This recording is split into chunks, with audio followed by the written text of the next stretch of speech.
রঘু ডাকাত সিনেমাটা দেখার সময় প্রজাপতি 2 এর ট্রেলার দেখে আমরা তখনই ঠিক করে নিয়েছিলাম যে প্রজাপতি 2টাও আমরা ফার্স্ট ডেতেই দেখব।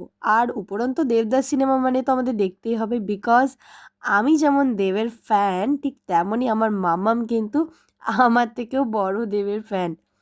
আর তোমরা তো সেটা কম বেশি প্রত্যেকেই জানো। আর এবার আমি, মাম্মাম এবং আমার হাসব্যান্ড নয়, এবার আমার মাকেও নিয়ে গেছিলাম এই সিনেমাটা দেখতে। মা আমার এবং মাম্মামের বার্থডে উপলক্ষে আমাদের বাড়িতে এসেছিল। তো দেখো আমরা বাড়ির থেকে বেরিয়েই প্রথমেই অটোতে উঠে গেছি, আমরা হাতিবাগান যাব। আর তোমরা সবাই জানো আমরা প্রত্যেকবার সিনেমা বিনোদিনী বা স্টার থিয়েটার এটাতেই আমরা দেখে আসছি, বাট আজকে কিন্তু সেটা নয়, আমরা আজকে যাব মিনারে সিনেমা দেখতে। বিকজ বিনোদিনীতে আমরা টিকিট পাইনি, হাউসফুল ছিল, দুটো শো ছিল, দুটো শোই হাউসফুল। তো সেই কারণেই মিনারে দিয়ে যেতে হয়েছিল, যেটা 5:05 শো ছিল।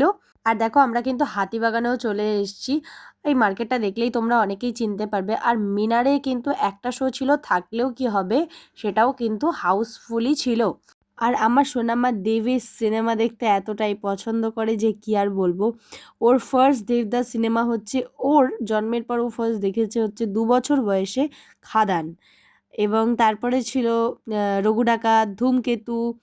আর এটা ওর দেবের 4 নম্বর সিনেমা দেখা, যেটা হচ্ছে প্রজাপতি 2।